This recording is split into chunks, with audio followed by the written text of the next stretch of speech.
चलिए आज की एक छोटी कहानी।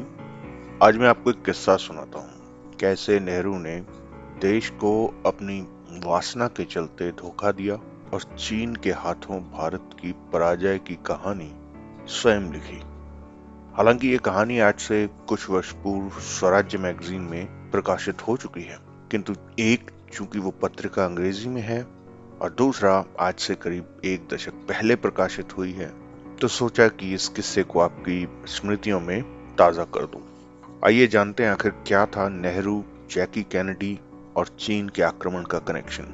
सीआईए के कुछ गुप्त दस्तावेजों से इस बात का खुलासा होता है कि एक तरफ अमेरिका के राष्ट्रपति जॉन कैनेडी, जहां भारत को लोकतांत्रिक देश होने के कारण कम्युनिस्ट चीन से बचाने के लिए परमाणु शक्ति से संपन्न देश बनाना चाहते थे, तो वहीं हमारे नेहरू जी, चूंकि वो प्रधानमंत्री थे, वो इसे लेकर जरा भी गंभीर नहीं थे।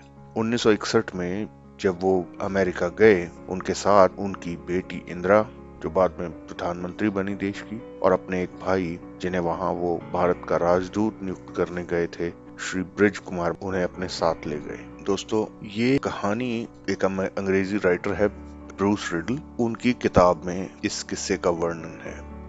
अमेरिका के जो राजदूत थे मिस्टर गिलबर्ट, वो चूंकि कैनेडी और नेहरू की मीटिंग थी उसमें वो मौजूद रहे, तो उन्होंने अपनी डायरी में इस बात का वर्णन किया है कि नेहरू कैनेडी के साथ बातचीत में किसी तरह की कोई इंटरेस्ट नहीं दिखा रहे थे, कोई प्रतिक्रिया व्यक्त नहीं कर रहे थे। हर प्रश्न में वो बस हूं हाँ कह के या एक दो शब्द बोलते, मुश्किल से कोई एक वाक्य बोलते, और इस बात से अमेरिकी राष्ट्रपति कैनेडी काफी निराश थे। बाद में राष्ट्रपति कैनेडी ने अमेरिकी राजदूत गिलबर्ट से कहा कि उन्होंने अपने इस राष्ट्रपति के कार्यकाल के दौरान इससे बुरा दौरा किसी भी राष्ट्राध्यक्ष का नहीं रहा। उन्होंने यानी राष्ट्रपति कैनेडी ने राजदूत गिलबर्ट से ये कहा कि नेहरू उनकी अपेक्षा यानी राष्ट्रपति कैनेडी की अपेक्षा जैकी कैनेडी की तरफ ज्यादा ध्यान दे रहे थे। अगले वर्ष, ये यूं कहें कि कुछ महीने बाद ही, क्योंकि नेहरू नवंबर 1961 में गए थे और कुछ 3-4 महीने बाद जैकी, जो अमेरिकी राष्ट्रपति की पत्नी थी, वो भारत दौरे में आई। तो ऐसा कहा जाता है कि नेहरू जी पहले ही उनके प्यार में पड़ चुके थे, मतलब वो 70-80 साल का बुढ़ा। नेहरू ने अपने और जैकी की जो तस्वीर थी उसे अपने घर के मेन गेट पर लगवाया हुआ था और उसे देखकर बड़े फीलिंग लिया करते थे।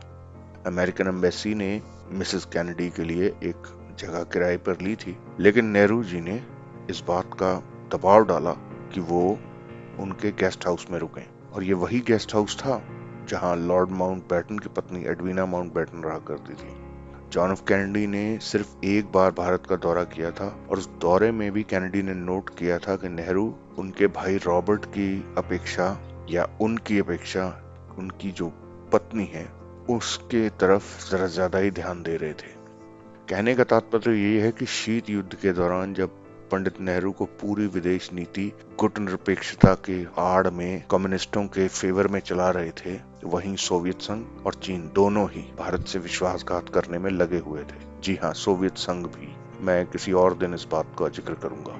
उस वक्त अमेरिका के राष्ट्रपति जॉन एफ कैनेडी ने, हालांकि उनके देश में इस चीज का विरोध हो रहा था, और उनके अपने दोस्त मित्र देश पाकिस्तान को अंधेरे में रखकर उन्होंने भारत को परमाणु शक्ति संपन्न देश बनाने के लिए कोशिश की।